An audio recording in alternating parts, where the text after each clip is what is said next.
नमस्कार मंडळी, तीर्था kitchen and vlog या नवीन यूट्यूब चॅनलवरती तुमचे स्वागत आहे। आज आपण गणेश चतुर्थीसाठी खास प्रसाद वाटली डाळ आणि मोकळी डाळ हे दोन प्रकार पाहणार आहेत। हरभऱ्याच्या डाळीपासून हे दोन्ही प्रकार होतात।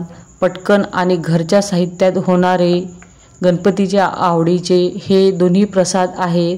लहान मुलांना तर फार आवडतात। गणपती विसर्जनासाठी हा प्रसाद आवर्जून केला जातो। चला तर याला लागणारे साहित्य पाहूया।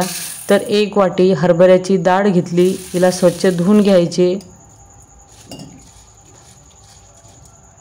आता धुवून घेतल्यानंतर यामध्ये पाणी टाकून आपल्याला ही डाळ 4 ते 5 तास भिजत ठेवायची आहे।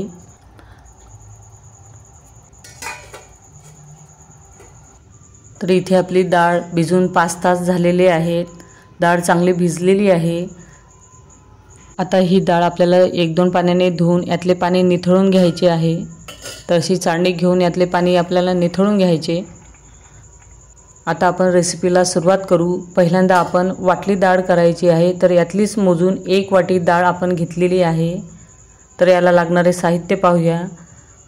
1 वाटी डाळ, अर्ध निंबू, हिरवी मिरची, कढीपत्ता, हिंग, साखर, मीठ आणि आले। तर आलं थोडंसंच घ्यायचं आहे आणि कोथिंबीर। सगळ्यात आधी आपल्याला मिक्सरच्या भांड्यामध्ये हिरवी मिरची आणि जे आलं घेतलं होतं त्याचे बारीक तुकडे करायचे। आता आधी हे आपल्याला बारीक करून घ्यायचं आहे। हे चांगलं बारीक झालेलं आहे। त्यानंतर आपण जी भिजलेली डाळ घेतलेली आहे ती इथे टाकून घ्यायची आहे। तर संपूर्ण आपण 1 वाटी डाळ इथे टाकून घेतलेली आहे।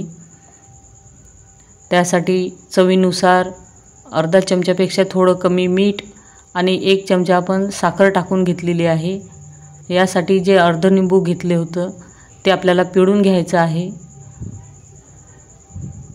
अशा तऱ्हेने आपण निंबू अर्धे पिळून घेतले। त्यानंतर लगेच ही डाळ आपल्याला मिक्सरमधून आबडधोबड वाटून घ्यायची आहे। तर इथे आपली डाळ चांगली अशी आबडधोबड वाटून झालेली आहे। आता ही एका भांड्यात काढून घ्यायची। लगेच आपल्याला या वाटल्या डाळीला तडका द्यायचा आहे। कढईमध्ये 1 पडी तेल टाकून घेतले, थोडीशी मोहरी टाकून घेतली। मोहरी तडतडल्यानंतर आपल्याला अर्धा चमचा जिरे टाकून घ्यायचे आहे। त्यानंतर थोडासा हिंग टाकून घ्यायचा आहे आणि कढीपत्ता इथे टाकलेला आहे। तर कढीपत्ता ऑप्शनल आहे, ज्याला आवडते त्यांनी टाका।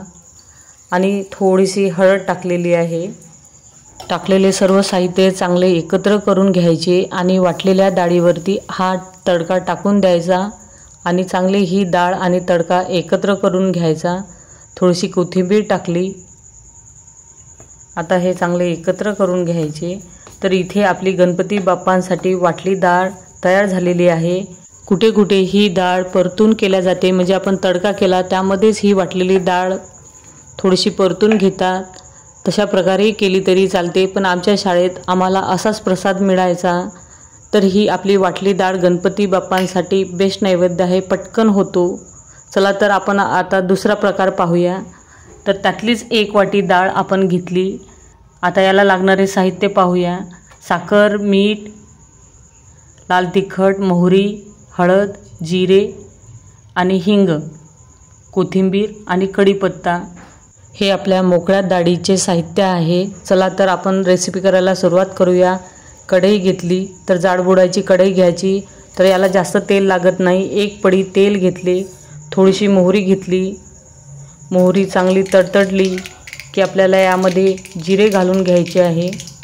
तर अर्धा चमचा जिरे घालून घेतले, अर्धा चमचा हिंग घालून घ्यायचा आहे आणि कढीपत्ता घालायचा आहे। तर कढीपत्ता इथे आवर्जून घाला, कढीपत्त्यामुळे या डाळीला चांगलीच चव येते। अर्धा चमचा लाल तिखट घालून घेतले आणि अर्धा चमच्यापेक्षा कमी आपल्याला हळद घालून घ्यायची आहे।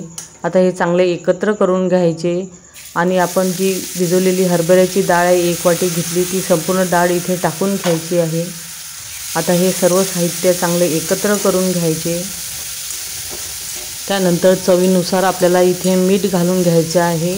तर अर्धा चमचा इथे मी मीठ घालून घेतले आणि अर्धा चमच्याच्या वर मी इथे साखर घालून घेतली।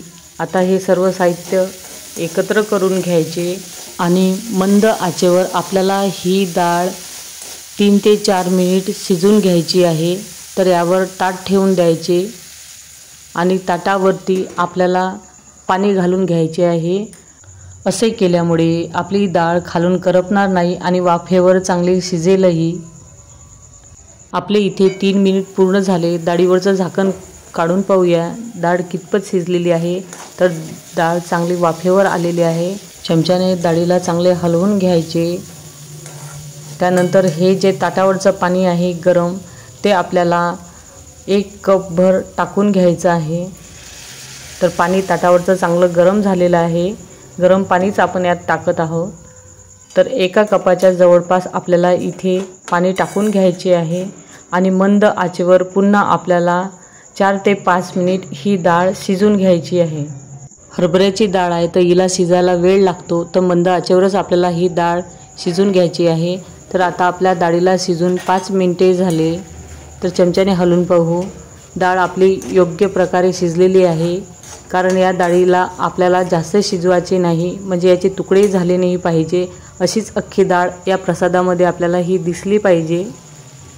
आता लगेच या डाळीमध्ये आपल्या आवडीनुसार कोथिंबीर घालून घ्यायची आणि जो खोबऱ्याचा कीस असतो तो घालून घ्यायचा आहे। तर 1 चमच्याच्या जवळपास मी खोबऱ्याचा कीस टाकून घेतलेला आहे। तुमच्या आवडीनुसार याचे प्रमाण तुम्ही कमी जास्त करू शकता। तर इथे आपली डाळ योग्य प्रकारे शिजलेली आहे आणि हा आपला मोकळ्या डाळीचा प्रसाद तयार आहे। बोटावर घेऊन पाहू की ही डाळ आपली कितपत शिजलेली आहे। तर योग्य प्रकारे इथे आपली डाळ शिजून झालेली आहे। तुम्हाला ही डाळ अजून चटपटीत करायची असले तर अर्धा निंबाचा रस तुम्ही या डाळीवर टाकू शकता। लहान मुलांना हे दोन्हीही गणपती बाप्पांचे प्रसाद प्रचंड आवडतात। मी तर गणपती बाप्पाच्या विसर्जनाच्या दिवशी हा प्रसाद आवर्जून मुलांसाठी करते। तर माझ्या मुलांना मोकळी डाळ ही प्रचंड आवडते। तुम्हाला माझी रेसिपी करण्याची पद्धत आवडली असेल तर नक्की माझ्या नवीन यूट्यूब चॅनलला सबस्क्राईब करा। व्हिडिओ पाहिल्याबद्दल धन्यवाद।